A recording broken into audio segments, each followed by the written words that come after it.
So, where are we? Yeah, so that led to this year. He knows I was coming to Nigeria, so because he's been trying to keep in touch. So I got to Nigeria and... now what led to your arrest and this year. imprisonment? So I didn't feel safe for him knowing, because the other time I came, my laptop was taken away from me. I didn't want anything to happen to me. I didn't feel safe at all. So I told a friend that we should go to the Commissioner of Police to report, that maybe they can advise us on what to do, if it's to get security or to give him some kind of thing, not to come near me or something. So I was like, okay. When we got to the environment, we're going to the Commissioner of Police. We met someone that goes to his church, that is friends to the friend I was with. So they were speaking the same language, and it was like, oh, we came to report so person, an apostle to the police, Commissioner of Police. Which apostle? The same apostle? Yeah, I was not feeling safe, right? And after everything he did, he was still trying to contact me, and I just stopped stealing blood. I didn't want to get into it. Does it ever occur to you, like, because this person has been calling you, that you want to change your phone number? Did you ever think about it? No, because I wouldn't, if I didn't want to change my phone number, I didn't have to, because I have other important things to do. And if he wants, and thank goodness you didn't change your phone, because if you had changed your phone, then all this record. And apart from that, I'm just saying all of this physical, because that's the physical we can only talk about. I'm not talking spiritual here. It was highly more than physical, but I'm just saying it like this. Yeah. So I said, phone number, that wouldn't solve any case, you know. So I didn't feel safe. I thought I should say something to someone. So during when we got there, they were talking, and they were like, oh, the guy was like, I know this man one-on-one, and my commander, there's a commander of police. Both of them flew from Lagos to the church, that we should not just go talk about an apostle like that. Let's talk about it first. He was like, don't report like that. So he took us to the commander's office to like introduce us, and was like, oh, I met these people trying to report your friend to the police. So he said, I'd rather bring them to you, so maybe there's something you can do about it. So the commander is the commander of police, right? So he was like, okay, maybe he has his direct number because they're friends. I think it's Commissioner of Police or something. Commander. Oh. Chief. Okay, Commander. Okay. So he was in here. Area Commander. He called the man, the apostle. He has another of his number. He said, okay, if you know him, which phone, which number? I showed him his number. I said, no, that's not his number. I said, okay, well, I talked to him on this number. So he has another of his number. I called him, and he said, look, blah blah blah, look at what's going on. People are here from Canada, and they say that they don't feel safe because of you. Blah blah blah. What's gonna happen? So the first thing he said, oh, it's that girl. I think she's broke. I'll just give her some money. So he said, okay, I'm gonna send. He now asked me to call. So I was not calling with the number I know with my Nigerian phone that is still with the police till today. He called me, so I called him with that phone with the number I know. He answered, and he was like, now gone. He put gun for my head, stay sleep with me. Why me they go tell people saying sleep with me? Me put gun for my head. If he fights me right now, like can I resist? Can I talk? I was not, so that he was so rude. And I said, you try to kill me. You think you sending someone to give him money is gonna help or anything? So I was like, and I said, oh really? He's going to fight me. That I should get ready and get my money ready to fight him. That because he's going to fight me to the last. I said, so we finished. But then he told the commander that he's sending someone over, his assistant pastor, to settle the issue. So the pastor came after like 1 week or so, I can't remember. So the pastor came and like we should have a meeting. We had a meeting in the commander's office. We didn't know he was recording what we were saying. So the man, the assistant pastor was like asking me, was trying to make me talk. I'm like, I have nothing with you, and he knows what he did. If he wants to know what he did again, he should have been here for me to talk. You are the one he says he wants to send to do something. What exactly are you here for? Then he was like, oh, it's just here to get whatever I want, any amount I want. He will take it and go and give it. He will go and tell his boss. Then his boss is going to say, don't worry, you're going to be happy. I said, I'm not after that. This man tried to kill me. I don't feel safe. I really don't feel safe. That's why I'm here. It's not because of the money. If he wants to pay back, he should go and buy me the house. He should go and buy me the car. That you lost. Yeah, that I don't need his physical cash. That he should not try and bribe me with money. My life is very important. That I need security.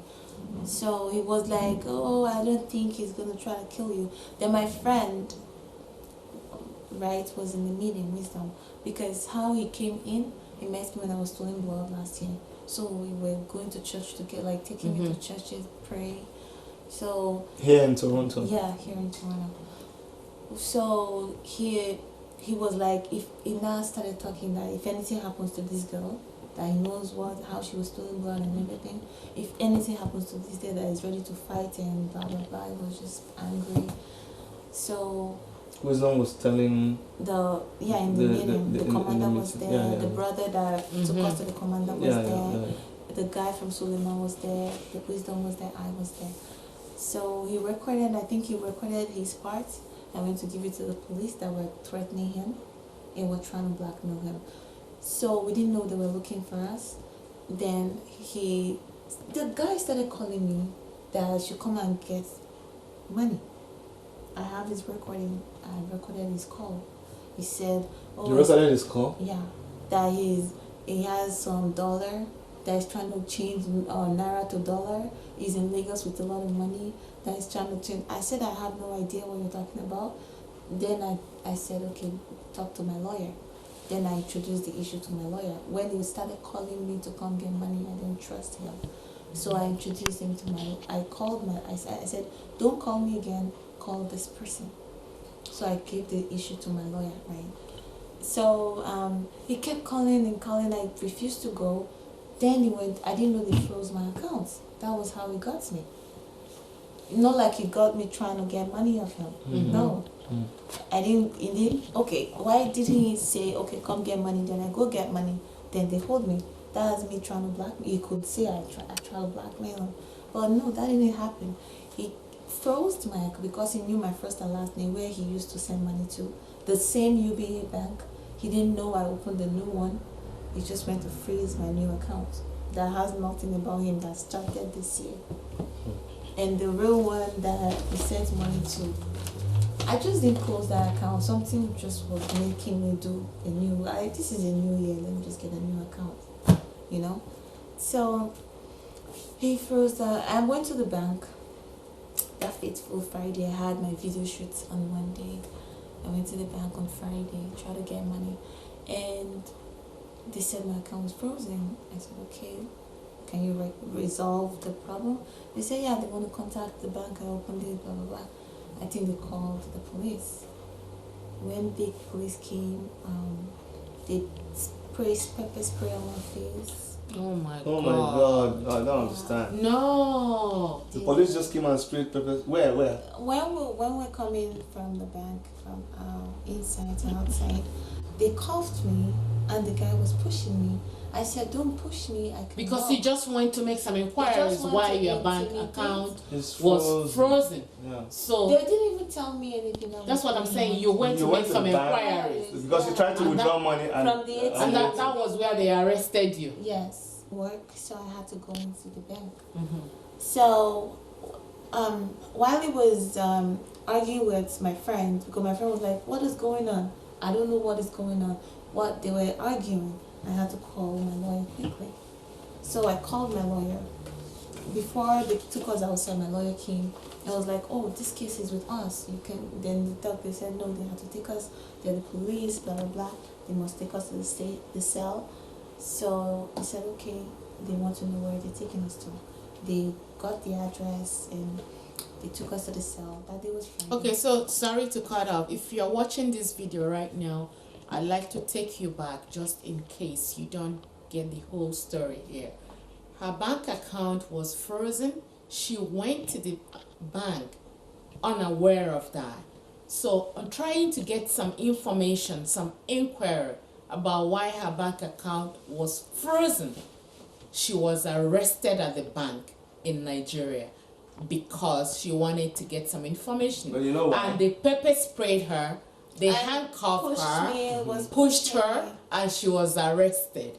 But you know what I see here? I see it as it looks like someone actually set it up. Of course. So that they know you were gonna come. To the they bank know, and that's the only way they can track you down by you coming to the account. Because Nigeria is not a place where they will catch you by your address. They know you will come to the bank. Yeah, but if I was blackmailing, I would go collect money. Yes. But you also said something. Without trying to collect money. But you also said something. You said the police guy made a call to the apostle, and the apostle had said, "Okay, don't worry, I will send money to." So that was the money they were not. No, it was like he would send someone to settle, to ask. Okay, but someone actually came and met me, you and said, "Okay, don't worry. What do you want? What do you want?" I said, "I want security. I don't want this man to harm me because I knew everything." So why did he start? Why did he give you physical. money when you say you wanted security?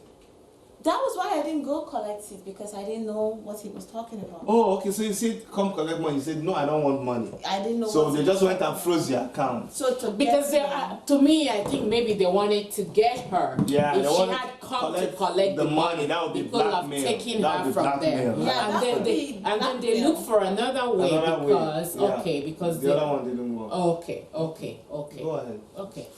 If it was a blackmail, I would go there and try to get money. It wasn't a blackmail. So I was just trying to protect myself, you know. Then I went to the lawyer because lawyer already has everything. So my lawyer, that day was Friday. The day Sorry. Did this happen in Lagos? In Lagos at Anthony Village. That was where they picked the Close to UBA Ikeja. bank. Okay. UBA bank at close to Anthony Village. Okay. So then they took us to the cell, on Alagbon cell. Then that was on Friday. On Saturday, nobody could come see us. On Sunday, nobody could come see us. On Monday, they came and they're like, okay, take them to court, charge them to court, or give them bail. But that was your lawyer saying this. Yeah, my lawyer was saying that. Then they were like, no bail. They're not gonna give us bail and nothing. My lawyer had to go publish it before anything else happens to us because they already kept us for 3 So it was months. your lawyer that let this out to the media world, Yeah, the social. after they tried to bail us, There was no bail. Okay. and they refused to take us to charge us to court. Okay. If you find us guilty, then charge us to court. Yeah. Okay. If you can't just keep people like that. Because I was wondering how the story get out to the media world and things. So it was your lawyer it was your lawyer. Okay. Suleman was refusing. That was bail. brilliant. Suleman was refusing bail and refusing taking us to court.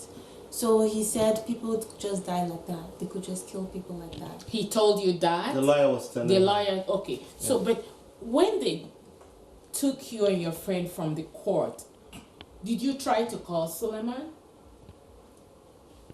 When everything started, no. They took my phone right away. Okay, they took from your the phone. bank after I called my lawyer. What was going through your mind the time that they took you guys from the bank? Well, I knew that it was from him because even that day I had a sign. I didn't want to come out at all, go to the bank. I didn't want to. I had a sign that something was just making me heavy. Anytime I'm being heavy to go somewhere, I knew bad thing was going to happen. But I didn't listen to myself.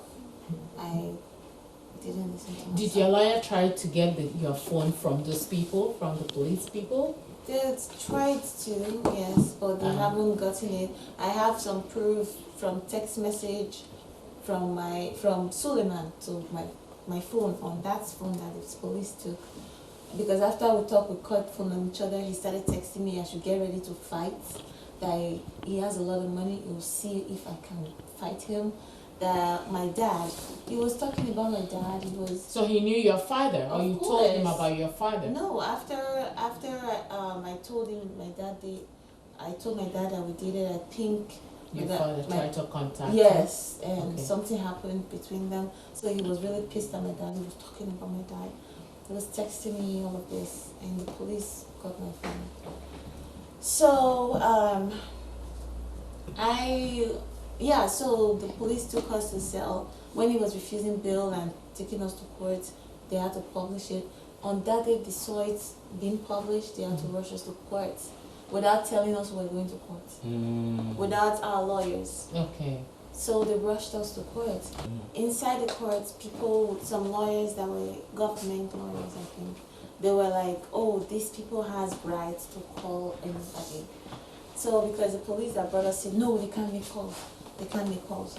But the lawyers in there were like, these people have right to make calls. So they gave us a phone to call our lawyer. Though our case already started before our lawyer came, but luckily he came before the end of the case. And even So what was the case? Wait, I don't understand. So the police charged you to court in Nigeria. The police charged you to court and refused you from calling your lawyer. Yes.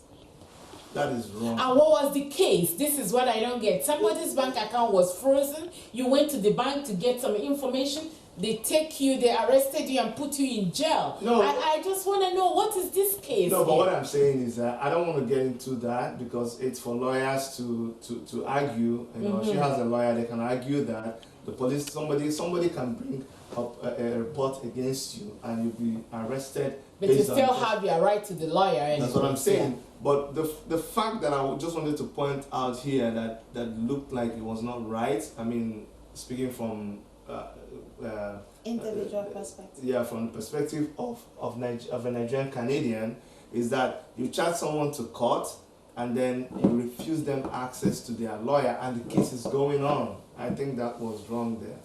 Yeah, so you blame Nigeria. Wow.